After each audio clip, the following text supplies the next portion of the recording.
मेरा नाम प्रशांत है। मुझे गांव के घर से काफ़ी दूर की बड़ी सिटी में नई नौकरी मिली थी। इस शहर में भाड़े का घर लेकर रहने लगा। पड़ोसी के तौर पर घर के सामने ही एक घर था जिसमें एक बुजुर्ग जोड़ा रहता था। दोनों बिल्कुल अकेले थे, मतलब ना कोई बेटा, ना बेटी, ना नाती, ना पोते। यानी कि संयुक्त परिवार नहीं था।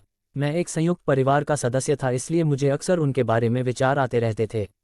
मुझे देखकर बुरा लगता है, इतनी उम्र होने के बाद भी उनकी देखभाल करने वाला कोई भी उनके साथ नहीं है। जब मैं सुबह ऑफिस के लिए निकलता था तो देखता था कि दादी जी अपने कपकपाते हुए हाथों से दादाजी को चाय देती थी। वैसे ही कपकपाते हाथों में कप लिए दादाजी चाय पीते थे। वहां पर रहते हुए कुछ दिन होने के बाद मुझे पता चला कि यह दोनों मिलजुल के धीरे धीरे घर के सारे काम करते थे। कोई भी उनसे जाकर बात नहीं करता। इतने दिनों में मैंने उनकी आवाज़ तक नहीं सुनी थी। जब मैं शाम को ऑफिस से घर आता था तब दोनों को घर के आंगन में बैठा पाता था और उन दोनों के ही चेहरों पर थकान साफ साफ पड़ पाता था। मेरा मन कई बार करता कि उनसे जाकर बात करूं, लेकिन फिर किसी वजह से मेरे पाँव वहीं पर थम जाते।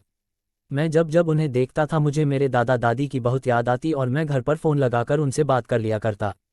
एक संडे जब मुझे ऑफिस में छुट्टी थी तो मैंने देखा दादी जी काम कर रही थी, लेकिन उन्हें रोज की अपेक्षा आज काम करने में कुछ ज़्यादा ही तकलीफ हो रही थी।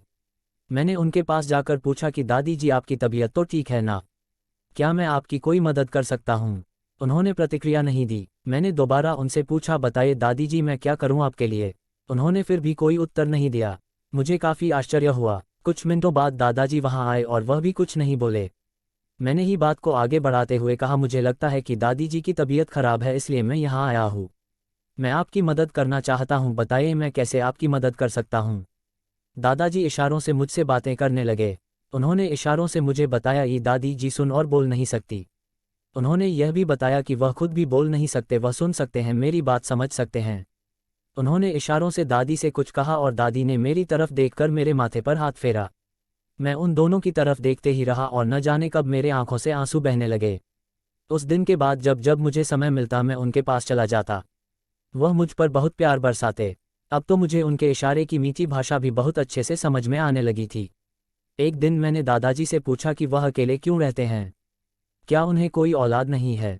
दादाजी ने दादी को इशारे से समझाया कि मैंने उनसे क्या पूछा। फिर दोनों मेरा हाथ पकड़कर मुझे आंगन में ले आए और अपने आंखों के आंसू पोंछे और उंगली का इशारा करते हुए एक साइकिल मुझे दिखाए। साइकिल को देखकर मैं समझ गया कि उनके परिवार वाले उन्हें छोड़कर कहीं जा चुके हैं और अब उनके हिस्से में केवल यादें ही बची है। उन्हें रोता हुआ देखकर मैं भावुक हो गया और मैंने दोनों को गले से लगा लिया।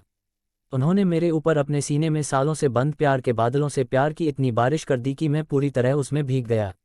दोस्तों, इस कहानी से कई लोग कनेक्ट कर पाएंगे क्योंकि यह सिर्फ कहानी नहीं है, यह कई सारे बेचारे बुजुर्ग लोगों की सच्ची दास्तान है।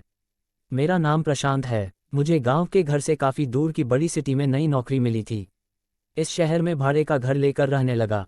पड़ोसी के तौर पर घर के सामने ही एक घर था जिसमें एक बुजुर्ग जोड़ा रहता था। दोनों बिल्कुल अकेले थे, मतलब ना कोई बेटा, ना बेटी, ना नाती, ना पोते। यानी कि संयुक्त परिवार नहीं था। मैं एक संयुक्त परिवार का सदस्य था, इसलिए मुझे अक्सर उनके बारे में विचार आते रहते थे। मुझे देखकर बुरा लगता है, इतनी उम्र होने के बाद भी उनकी देखभाल करने वाला कोई भी उनके साथ नहीं है। जब मैं सुबह ऑफिस के लिए निकलता था तो देखता था कि दादी जी अपने कपकपाते हुए हाथों से दादाजी को चाय देती थी। वैसे ही कपकपाते हाथों में कप लिए दादाजी चाय पीते थे। वहां पर रहते हुए कुछ दिन होने के बाद मुझे पता चला कि यह दोनों मिलजुल के धीरे धीरे घर के सारे काम करते थे। कोई भी उनसे जाकर बात नहीं करता। इतने दिनों में मैंने उनकी आवाज़ तक नहीं सुनी थी। जब मैं शाम को ऑफिस से घर आता था तब दोनों को घर के आंगन में बैठा पाता था और उन दोनों के ही चेहरों पर थकान साफ साफ पड़ पाता था। मेरा मन कई बार करता कि उनसे जाकर बात करूं, लेकिन फिर किसी वजह से मेरे पाँव वहीं पर थम जाते। मैं जब जब उन्हें देखता था मुझे मेरे दादा दादी की बहुत याद आती और मैं घर पर फ़ोन लगाकर उनसे बात कर लिया करता। एक संडे जब मुझे ऑफिस में छुट्टी थी तो मैंने देखा दादी जी काम कर रही थी, लेकिन उन्हें रोज की अपेक्षा आज काम करने में कुछ ज़्यादा ही तकलीफ हो रही थी। मैंने उनके पास जाकर पूछा कि दादी जी, आपकी तबीयत तो ठीक है ना? क्या मैं आपकी कोई मदद कर सकता हूँ?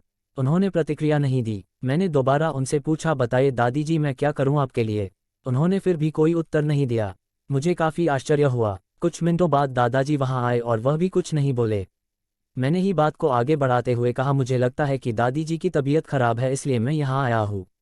मैं आपकी मदद करना चाहता हूँ, बताइए मैं कैसे आपकी मदद कर सकता हूँ? दादाजी इशारों से मुझसे बातें करने लगे। उन्होंने इशारों से मुझे बताया, ये दादी जी सुन और बोल नहीं सकती। उन्होंने यह भी बताया कि वह खुद भी बोल नहीं सकते, वह सुन सकते हैं, मेरी बात समझ सकते हैं। उन्होंने इशारों से दादी से कुछ कहा और दादी ने मेरी तरफ देखकर मेरे माथे पर हाथ फेरा। मैं उन दोनों की तरफ देखते ही रहा और न जाने कब मेरे आंखों से आंसू बहने लगे। उस दिन के बाद जब जब मुझे समय मिलता मैं उनके पास चला जाता।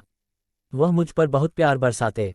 अब तो मुझे उनके इशारे की मीठी भाषा भी बहुत अच्छे से समझ में आने लगी थी। एक दिन मैंने दादाजी से पूछा कि वह अकेले क्यों रहते हैं, क्या उन्हें कोई औलाद नहीं है। दादाजी ने दादी को इशारे से समझाया कि मैंने उनसे क्या पूछा। फिर दोनों मेरा हाथ पकड़कर मुझे आंगन में ले आए और अपने आंखों के आंसू पोंछे और उंगली का इशारा करते हुए एक साइकिल मुझे दिखाए। साइकिल को देखकर मैं समझ गया कि उनके परिवार वाले उन्हें छोड़कर कहीं जा चुके हैं और अब उनके हिस्से में केवल यादें ही बची है। उन्हें रोता हुआ देखकर मैं भावुक हो गया और मैंने दोनों को गले से लगा लिया। उन्होंने मेरे ऊपर अपने सीने में सालों से बंद प्यार के बादलों से प्यार की इतनी बारिश कर दी कि मैं पूरी तरह उसमें भीग गया। दोस्तों, इस कहानी से कई लोग कनेक्ट कर पाएंगे क्योंकि यह सिर्फ कहानी नहीं है, यह कई सारे बेचारे बुजुर्ग लोगों की सच्ची दास्तान है।